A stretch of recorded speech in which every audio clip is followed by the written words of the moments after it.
Government of India. So, government of ఇండియాలో ఒక మంత్రిత్వ శాఖ ఉంటుంది. దానిని ministry of personal public grievances and pensions అనేటువంటి ఒక మంత్రిత్వ శాఖ ఉంటుంది. దాని పరిధిలో ఒక డిపార్ట్మెంట్ ఉంటుంది. Department of administrative reforms and public grievances అని ఉంటుంది. సో, ఈ డిపార్ట్మెంట్ వాళ్ళు ఏం చేశారు అంటే ఒక వెబ్‌సైట్‌ని లాంచ్ చేశారు.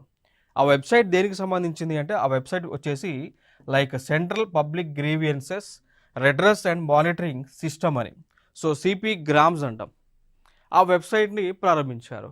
ఆ వెబ్‌సైట్ ప్రారంభించారా? సో, దానివల్ల కలిగే బెనిఫిట్స్ ఏంటి అంటే ఎవరికైనా ప్రజలకు, సిటిజన్స్‌కు భారతదేశంలో ఉన్నటువంటి పౌరులకు ఎటువంటి సమస్య ఉన్నా లైక్ పెన్షన్ రాకపోయినా, ఇల్లు రాకపోయినా ఏ ఏ ఉన్నా గాని, ఏ సమస్యలున్నా గాని అంటే ప్రభుత్వం దగ్గర నుంచి అందాల్సినటువంటి ఏ సంక్షేమ కార్యక్రమాలు అందకపోయినా వాళ్ళు అంటే ఏ మినిస్ట్రీ అయినా, ఏ మంత్రిత్వ శాఖ అయినా వాళ్ళేం చేయవచ్చు అంటే ఈ వెబ్‌సైట్‌లో వెళ్ళి కంప్లెయింట్ ఫైల్ చేస్తే ఆ కంప్లెయింట్ అనేటువంటిది సంబంధిత మంత్రికి, సంబంధిత మినిస్టర్‌కు, ప్రిన్సిపల్ సెక్రటరీకి వెళ్తుంది కంప్లెయింట్.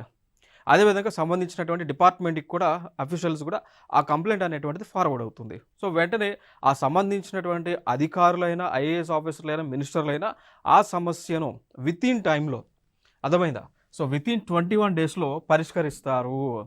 క్లియరా లేదా? సో, అయితే అట్లా ప్రజలు ఎవరైతే ఈ కంప్లెయింట్స్ ఈ వెబ్‌సైట్‌లో పెట్టుకున్నారో వివిధ వివిధ మంత్రిత్వ శాఖలకు సంబంధించి వివిధ అంశాలకు పైన సో, దానిని టోటల్‌గా మనం చూసుకుంటే కేవలం అంటే 2022, 2024 మధ్య 70 లక్షలకు పైగా ఫిర్యాదులను పరిష్కరించారు